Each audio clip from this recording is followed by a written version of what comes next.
سچ کو مختصر ترین الفاظ میں اگر بیان کرنے کی کوشش کی جائے تو اس کو یوں سمجھنے کی کوشش کرو کہ جو کچھ تم دیکھ رہے ہو وہ سچ نہیں ہے، جو دیکھ رہا ہے وہ سچ ہے۔ سارے صوفیوں کے پورے فلسفوں کا نچوڑ بس یہی ہے، جو بھی دکھائی پڑ رہا ہے وہ جھوٹ ہے اور جو دیکھ رہا ہے وہ سچ ہے۔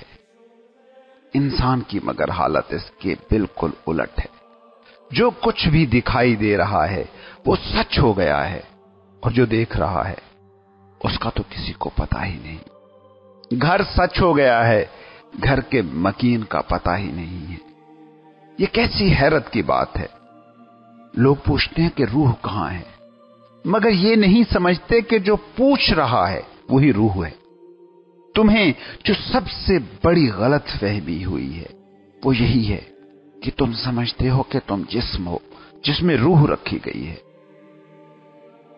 تم یہ نہیں دیکھ پا رہے کہ تم روح ہو جو اس وقت ایک جسم کو اڈاپٹ کیے ہوئے ہے۔ تم پوچھتے ہو اپنے اندر موجود روح کو کیسے دیکھیں۔ یہ سوال بڑا معصوم سا لگتا ہے، مگر حقیقت یہ ہے کہ میں جب بھی یہ سوال سنتا ہوں تو حیران رہ جاتا ہوں کہ انسان اپنے آپ سے کتنا دور ہو گیا ہے۔ روح کو بھلا کیسے تم دیکھو گے؟ وہی تو روح ہے جو دیکھے گی۔ جس کا دیدار کرنا ہے وہی تو دیدار کرنے والی ہے۔ تمہیں دنیا پر بھروسہ ہے، دنیا تمہیں سچ نظر آتی ہے، خود پر تمہیں کوئی بھروسہ نہیں، خود تم سچ نہیں ہو۔ جو دکھائی پڑ رہا ہے اس کے پیچھے تو تم دوڑ رہے ہو، جو دیکھنے والا ہے اس کی کبھی تمہیں ایک جھلک ہی نظر نہیں آئی۔ جو دیکھنے والا ہے اس کے ساتھ تو تم زندگی میں کبھی دو پل کے لیے بھی خاموش اکیلے بیٹھے نہیں ہو۔ اس بات کو سمجھو، جو کچھ بھی تمہیں دکھائی دے رہا ہے وہ سارا خواب ہے۔ جو یہ خواب دیکھ رہا ہے بس وہی سچ ہے۔ تمہیں جو دکھائی پڑتا ہے وہی بس تمہیں سچ دکھائی دیتا ہے۔ تم رات کو خواب دیکھتے ہو اس کو بھی سچ مان کر دیکھ رہے ہوتے ہو، کیونکہ خواب دیکھنا ہی تمہاری عادت بن گیا ہے۔ یہ صوفی جس انلائٹنمنٹ کی بات کرتے ہیں وہ کیا ہے؟ اس دنیا کے خواب سے بیدار ہونے کا نام ہے انلائٹنمنٹ۔ تم جو بھی کچھ دیکھ رہے ہو یہ سب خواب ہے، یہ سب ان ریئل ہے، اور خود اپنی زندگی کے گزرے دنوں کو بھی اگر درست طریقے سے تم جانچ لو تو تمہیں پتا چل جائے گا کہ جو نظر آ رہا ہے وہ ان ریئل ہے، وہ غیر حقیقی ہے۔ تم بچے تھے تو تمہیں بال، بیٹ، کھلونے، پینسلیں، ٹافیاں سچ نظر آتی تھی۔ تم بڑے ہو گئے، کھلونے غیر حقیقی ہو گئے، اور کار، فیکٹری، بزنس، نوکری تمہیں سچ نظر آنے لگا۔ جب تم بچے تھے تو کار، فیکٹری، نوکری کچھ بھی تو تمہارا سچ نہیں تھا، کچھ بھی تو تمہارے لیے ریئل نہیں تھا۔ اب گھر، فیکٹری، نوکری سچ ہوئے تو کھلونے، ٹافیاں، بال، بیٹ ان ریئل ہو گئے۔ پھر تم بوڑھے ہو گئے تو کار، فیکٹری، نوکری سب ان ریئل لگنے لگے۔ اب کچھ اور ریئل لگتا ہے۔ اب کوئی مذہبی ہے تو جنت جہنم اسے ریئل لگنے لگا۔ لیکن کبھی تم نے غور کیا کہ وہ جو بچپن میں دیکھ رہا تھا، وہ جو جوانی میں دیکھ رہا تھا، وہ جو بڑھاپے میں دیکھ رہا ہے وہ ہمیشہ ایک ہے، وہ کبھی نہیں بدلا۔ حتمی سچ، الٹیمیٹ ریئلٹی وہی ہوتی ہے جو چینج نہیں ہوتی۔ اس تمہاری زندگی کے پورے سفر کو پھر دیکھو، پھر تھوڑا غور کرو۔ تمہارے جو بھی سچ تھے وہ بدلتے کیسے گئے، اور جو بدلتے گئے وہ سچ کیسے ہوئے، اور تمہارے سارے سفر میں جو بدلا نہیں، وہ جو دیکھنے والا تھا وہی سچ ہے، مگر تم اس کو جانتے نہیں۔ تم پوچھتے ہو روح کو کیسے دیکھیں؟ دیکھنے والے کو کیسے دیکھو گے؟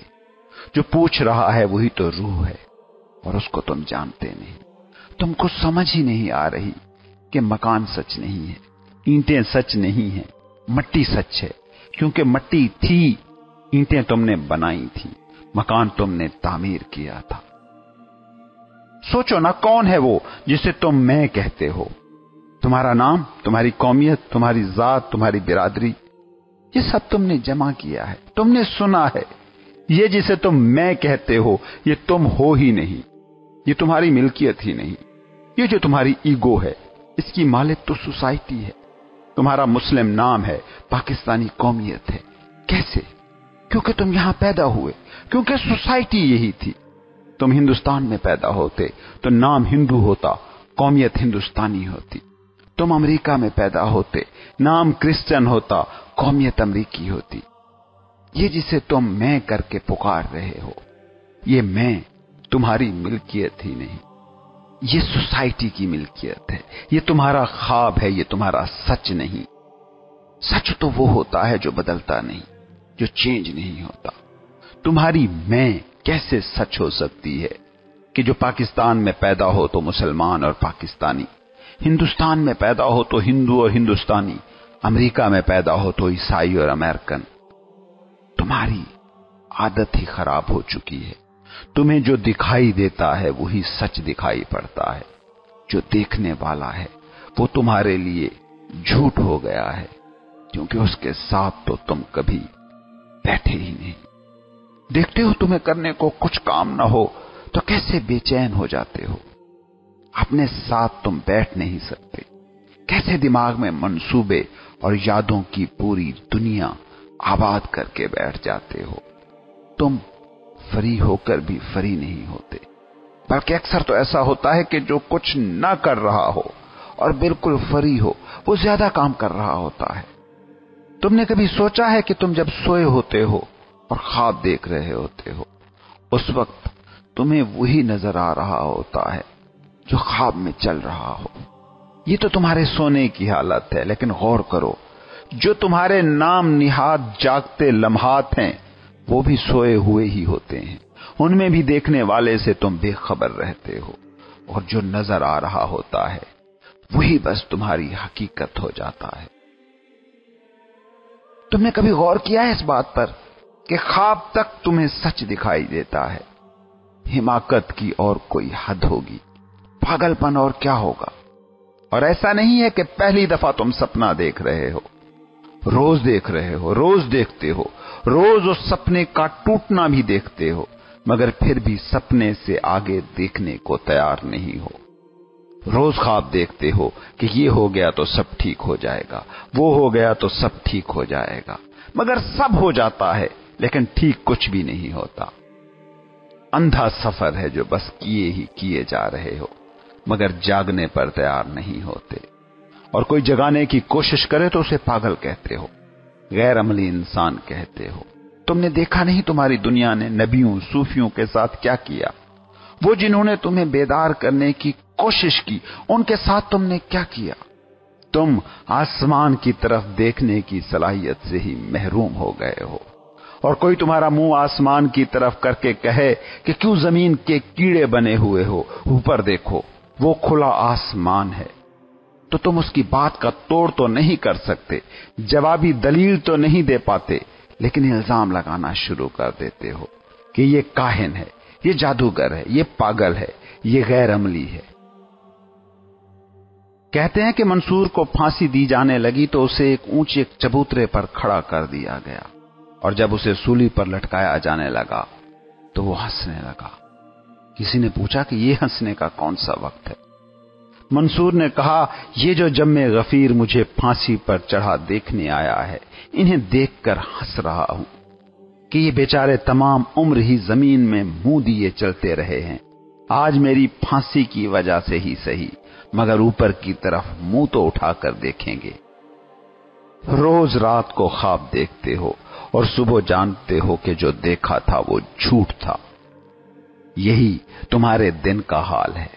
ہر دن کچھ خوابوں کے پیچھے بھاگتے ہو۔ ہر بچہ کھلونے کے پیچھے بھاگتا ہے، اور جب بھاگ کر کھلونے تک پہنچتا ہے تو جانتا ہے کہ بچپن کا خواب ختم ہو گیا، اب تو جوانی آ گئی اور وہ خواب بیکار ہو گیا۔ ہر 5 سال بعد تمہارے خواب 99% سے زیادہ بدل جاتے ہیں، مگر پھر بھی تم بضد ہو اس خواب کو دیکھنے پر۔ اس سے بڑی حماقت اور کیا ہوگی؟ اتنے نبی، اتنے صوفی، اتنے فقیر گزرے، ان کی گزری زندگیوں کی تعریف و تحسین بھی کرتے ہو، ان کی زندگی کے واقعات کو پڑھتے بھی ہو، سر بھی دھنتے ہو، مگر خواب سے بیدار ہو کر ویسی زندگی جینے کی کوئی تڑپ تم میں پیدا نہیں ہوتی۔ ان کی محبت میں تم خودکش حملہ آور بن سکتے ہو، مگر خواب سے بیدار ہونے کو تیار نہیں ہو۔ تم آج بھی خواب دیکھو گے، کل پھر اس کو ٹوٹتا دیکھو گے، مگر خواب سے جاگو گے نہیں۔ خواب بدلتے رہو گے، خواب سے باہر نہیں جاؤ گے۔ خواب سے باہر ہے سارا سچ، خواب سے باہر ہو تم۔ تم نے کبھی سوچا ہے کہ خواب ہمیشہ تم سے باہر ہوتا ہے، چاہے وہ رات کا خواب ہو یا دن کی دوڑ دھوپ کرتا تمہارا خواب؟ دونوں خواب ایک جیسے ہیں، دونوں جھوٹ ہیں، اور دونوں ہی جگہ جو خواب دیکھ رہا ہے وہ سچ ہے، اور وہ سچ ہو تم۔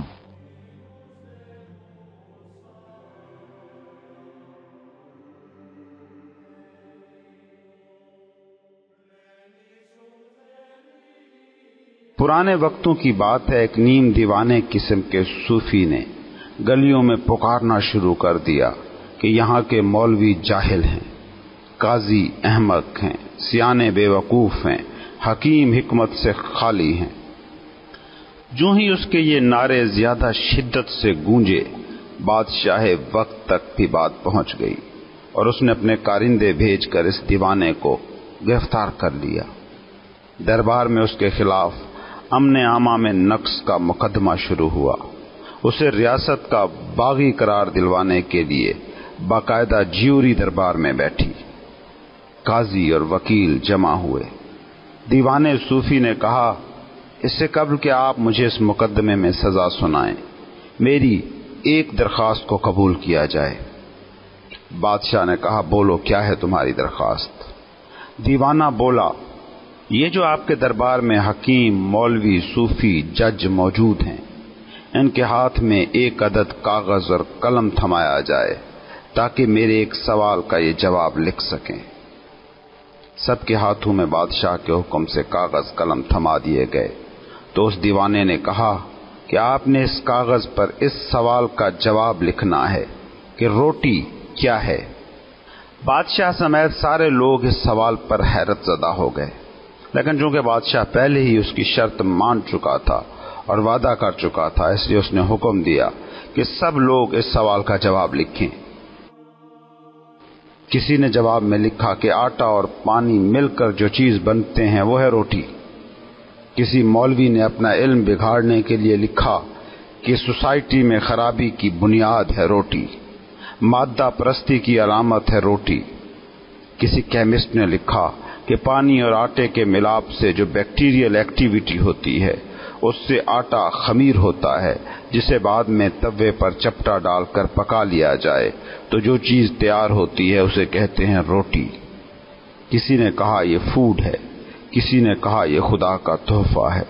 کوئی فلسفی مزاج تھا تو اس نے لکھا کہ روٹی کی کوئی تعریف نہیں کی جا سکتی، یہ موضوعی حقیقت ہے، سبجیکٹو ریئلٹی۔ بھوکے کے لیے یہ غذا ہے، گھریلو عورت کے لیے یہ کام ہے، بھرے پیٹ آدمی کے لیے یہ فضول سی ایک چیز ہے۔ کسی نے کہا کہ یہ غذائی مادہ ہے جس سے لوگوں کی اکثریت اپنا پیٹ بھرتی ہے۔ ایک نے لکھا کہ کوئی بھی درست طور پر نہیں جانتا کہ یہ روٹی کیا ہے۔ دیوانے نے یہ سارے جوابات سن کر بادشاہ کی طرف دیکھا اور کہا، جب تمہارے یہ سارے سیانے لوگ اس ایک چیز کی ڈیفینیشن پر متفق نہیں کہ جو یہ روز استعمال کرتے ہیں، تو ان کو دوسری چیزوں میں حاکم یا جیوری کا اختیار کیسے دیا جا سکتا ہے؟ یہ کیسے طے کر سکتے ہیں کہ میں مرتد ہوں یا مومن، امن پسند ہوں یا امن بگاڑنے والا؟ غور سے دیکھو، تمہاری دنیا کی حقیقت اس سے زیادہ مختلف نہیں ہے۔ تمہارے فلسفی، تمہارے مولوی، تمہارے پروفیشنل، تمہارے سائنسدان یہی کچھ کر رہے ہیں۔ کہتے ہیں کہ ایک شخص نے زندگی کے موضوع پر 300 صفحات کی ایک کتاب لکھی جس میں زندگی کی تعریف متعین کرنے کی کوشش کی گئی تھی۔ 300 صفحات پر ہر اینگل سے لائف کو ڈیفائن کرنے کی کوشش کے بعد آخری صفحے پر وہ لکھتا ہے کہ یہ ساری تعریفیں موجود ہیں، مگر حقیقت یہ ہے کہ زندگی کی کوئی تعریف متعین نہیں کی جا سکتی۔ اس دیوانے صوفی نے بادشاہ کو کہا کہ میں مجرم ہوں یا بے قصور، کیا تم اس کا فیصلہ ان لوگوں سے کراؤ گے کہ جو روٹی کی ڈیفینیشن پر متفق نہیں ہیں؟ یہ سارے میرے مرتد ہونے پر متفق ہیں لیکن روٹی کی تعریف متعین کرنے میں متفق نہیں ہیں، تو کیا تم ان کی بصیرت پر اعتبار کرو گے اور مجھے سزا دے دو گے؟ اس دیوانے صوفی کا انجام کیا ہوا یہ تو معلوم نہیں، مگر اس سے جو میسج دینا مقصود تھا وہ یہ ہے کہ تمہارے فلسفیوں، علم کلام کے ماہرین اور پروفیسران قانون کی حالت بالکل یہی ہے۔ یہ تمہارے علم والے لوگ ہیں، پڑھے لکھے لوگ، انہیں غور سے دیکھنا، یہ طوطے ہیں، کچھ کہیں سے رٹا رٹایا بول رہے ہیں، طوطے کی طرح۔ یاد رکھنا کہ جس نے خود کو نہیں جانا وہ کچھ بھی جان لے، اس نے کچھ نہیں جانا۔ یہ تو خود کے آشنا نہیں ہیں، یہ دوسروں کو کیا جانیں گے؟ یہ جب اس راز سے بے خبر ہیں کہ جو راز وہ خود ہیں، تو کیسے یہ ان رازوں تک پہنچیں گے جو کائنات میں ہر جگہ بکھرے پڑے ہیں؟ اس بات کو سمجھنا کہ یہ رازوں بھری، بھیدوں سے بھرپور دنیا ہے، اور اس میں جو تمہارے سب سے قریب ترین راز ہے، چاہے تم نے اسے جانا ہو یا نہ جانا ہو، وہ ہو تم خود۔ اور جو اس راز کو نہیں جان پایا وہ کیا دوسروں کے راز جانے گا؟ وہ کیا معاشروں کے حال ڈھونڈے گا؟ وہ کیا ملکوں کے حالات بدلے گا؟ دیکھتے نہیں ہو کہ دنیا میں جتنے بھی ملک ہیں، ہر ملک کے نام نہاد ذہین لوگ اس ملک کے مسائل حل کرنے میں لگے ہیں، مگر مسائل حل تو کیا ہوں اور پیچیدہ ہوتے جا رہے ہیں۔ یہ دور کے مسئلے ہیں، یہ تو فاصلے پر موجود بھید ہیں۔ ان بھیدوں تک تو پہنچنے کے لیے تمہیں چلنا پڑے گا، مگر جو بھید تم ہو وہ تو قریب ترین ہے، تمہارے سب سے کلوز، اس کے لیے تو تمہیں چلنا تک نہیں پڑے گا۔ جب وہ راز ابھی تک راز ہے تو آخر تمہیں یہ گمان کیوں ہو گیا کہ تم خاندان نام کی پہیلی کو بوجھ لو گے، تم سوسائٹی کو درست کر لو گے، تم دنیا کے راز کھول دو گے؟ دیکھتے نہیں ہو سائنس اور فلسفے نے کیسے کیسے کارنامے سر انجام دے دیے ہیں، مگر کیا دنیا نام کی پہیلی بوجھ لی گئی ہے؟ بلکہ کیا تمہیں ایسا بھی لگ رہا ہے کہ تم اس پہیلی کو بوجھنے کی طرف ہی بڑھ رہے ہو؟ یہ پہیلی اور الجھتی جا رہی ہے۔ جب تم اس راز تک نہیں پہنچ پائے کہ جہاں تک پہنچنا سب سے آسان ہے، وہ راز جو تمہارے سب سے قریب ہے، جب تم اس راز تک نہیں پہنچ پائے تو آخر کیوں تمہیں یہ گمان ہو گیا ہے کہ تم خدا تک پہنچ جاؤ گے؟ جب تم اس ایک جزو کو نہ سمجھ پائے کہ جو تم ہو، تو کیسے تم اس کل کو سمجھ پاؤ گے کہ جس میں تم ہو؟ اگر پہلیاں سلجھانے کے سفر پر نکلنا ہو تو اس سفر کا پہلا قدم پھر تم خود ہو۔ یاد رکھنا، جنہیں تم پڑھے لکھے کہتے ہو، جو تمہارے اسکالر ہیں، پنڈت ہیں، پروفیسر ہیں، فلسفی ہیں، یہ علم والے نہیں ہیں، بس یہ ذرا زیادہ انفارمڈ ہیں، ان کے پاس ذرا معلومات زیادہ ہیں، ان کے پاس ذرا دلیلیں دینے کا ڈھنگ آ گیا ہے، ورنہ یہ کسی بھی طرح ایک چٹے ان پڑھ بندے سے مختلف نہیں ہیں۔ اور یہ ذہن میں رکھنا کہ معلومات نے کبھی بھی کسی کو حکیم، دانش مند، وائز نہیں بنایا۔ ہاں، یہ معلومات، یہ انفارمیشنز، یہ سراب پیدا کر سکتی ہیں کسی میں بھی کہ وہ جانتا ہے۔ انفارمیشنز کے ذریعے یہ بہروپ بھرا جا سکتا ہے، یہ وہم پالا جا سکتا ہے کہ میں جانتا ہوں۔ تم ان معلومات کو نقاب بنا سکتے ہو کہ جس کے ذریعے تم اپنی جہالت کو چھپا لو، مگر اس سے تم جان لو یہ ناممکن ہے۔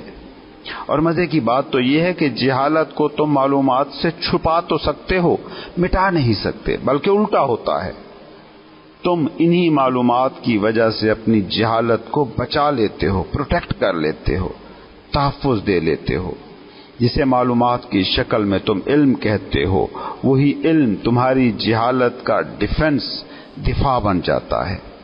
ایک نام نہاد پڑھے لکھے آدمی کے مقابلے میں ایک بالکل ان پڑھ آدمی کا حقیقت تک پہنچ جانا زیادہ آسان ہے، کیونکہ وہ نہیں جانتا، وہ اس بات کو بھی جانتا ہے، اور یہ تسلیم کر لینا اور یہ جان لینا ایک ایسی چیز بن سکتا ہے کہ جس کو پکڑ کر تم جان لینے والے بن جاؤ۔ جو بیمار اپنی بیماری مان لے، جان لے، وہ علاج کی فکر کرتا ہے، وہ صحت کی طرف بڑھتا ہے۔ لیکن کوئی بیمار ہو اور بیماری کو ماننے سے ہی انکاری ہو تو قبر کی گلی تک وہ اپنے لیے جاننے کی راہ بند کر لیتا ہے۔ تمہاری معلومات تمہاری جہالت کی سیکیورٹی گارڈ بنی ہوئی ہے۔ تم کیسے بیداری تک پہنچ سکتے ہو اگر یہ مان ہی نہیں پا رہے کہ تم سوئے ہوئے ہو؟ تم اگر اپنے اندر کے اندھیروں سے واقف ہی نہیں ہو تو کیسے روشنی کی تلاش میں نکلو گے؟ تم میں تو کبھی روشنی کی طلب ہی پیدا نہ ہوگی۔ اگر تم نے یہ بھرم پال لیا ہے کہ تم جانتے ہو تو آخر جاننے کے ایڈونچر پر نکلنے کی تمہیں ضرورت ہی کیا ہوگی؟ اور یہی کام تمہارا نام نہاد علم تمہارے ساتھ کر رہا ہے۔ ہاں، یہ معلومات کا سفر بھی اگر کوئی ایمانداری سے کرے تو وہ سقراط کی طرح اسی نتیجے پر پہنچے گا کہ میں جان کر بھی یہی جان پایا ہوں کہ جانا نہیں جا سکتا، اور جاننے کو زیادہ ہے ہی نہیں۔ مجھ سے کوئی پوچھے تو میں اتنا ہی کہوں گا کہ جاننے کو بس ایک ہی ہے، تم خود۔ وہ جان لیا گیا جس نے جاننا ہے تو جتنا بھی وہ جانے گا وہ پورا ہوگا، بغیر کسی کمی کے ہوگا۔ ایسے شخص میں لفظوں کو، لیبلوں کو یادداشت کا حصہ بنانے کی چاہ ہی ختم ہو جائے گی۔ یاد رکھنا، جس کا خود جان لیا گیا اس کا خدا بھی جان لیا گیا۔ جو ایک قطرے کی ماہیت کو جانتا ہے وہ پورے سمندروں کے پانیوں کی نیچر کو بھی جانتا ہے۔ جو ایک اینٹ کا واقف ہے وہ پورے محل کو جانتا ہے۔ جاننے کے سفر پر نکلنا چاہتے ہو تو ایک ذکر، ایک منترا، ایک ورد کرنا شروع کرو۔ میں کون ہوں؟ یہ واحد ذکر ہے جو تمہیں جاننے کی منزل کا مسافر کر سکتا ہے۔ اس کے علاوہ کوئی بھی راہ لوگے، یقین مانو پھٹکو گے۔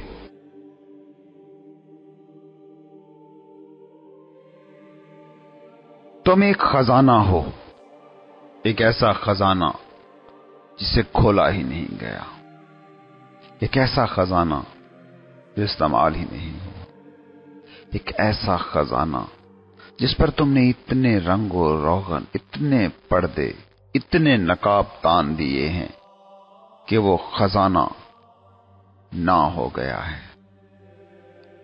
تم جس خزانے کی جستجو میں ہو وہ وہی خزانہ ہے جو تمہارے اندر ہی چھپا ہے۔ تم کبھی غور بھی کرتے ہو کہ عمر بھر تم جس چیز کی تلاش کرتے ہو اسی کو عمر بھر چھپانے کی کوشش میں لگے رہتے ہو؟ خوشی کو ڈھونڈتے ہو نا؟ خوشی تمہارے تم ہو جانے میں ہے۔ راحت ڈھونڈتے ہو نا؟ راحت تمہارے اندر پوشیدہ امکانات تک پہنچ جانے کا نام ہے۔ پیس چاہیے نا؟ پیس تمہارے بھرپور ہو جانے کا نام ہے۔ یہ خوشی، یہ راحت، یہ پیس، یہ سٹلنس، یہ تو تمہاری وہ چیزیں ہیں جو تم لے کر پیدا ہی ہوئے تھے۔ سوچو اپنے بچپن کے ان دنوں کو کہ جب تم نے انا کا سراب ابھی تخلیق نہیں کیا تھا، میں کا جھوٹ ابھی نہیں تراشا تھا، دماغ کا مایا جال ابھی پھیلایا نہ تھا۔ کیا تب تمہارے پاس کوئی غم تھا؟ کوئی کلفت تھی؟ کوئی بے چینی تھی؟ کوئی شور تھا؟ یہ سب پیدا ہوتا ہے اس وقت جب میں کا عفریت تم جگا لیتے ہو، انا کا بھوت تم تخلیق کر لیتے ہو۔ بھوت کیا ہوتا ہے؟ وہ جو ہو نا مگر محسوس ہو کہ ہے۔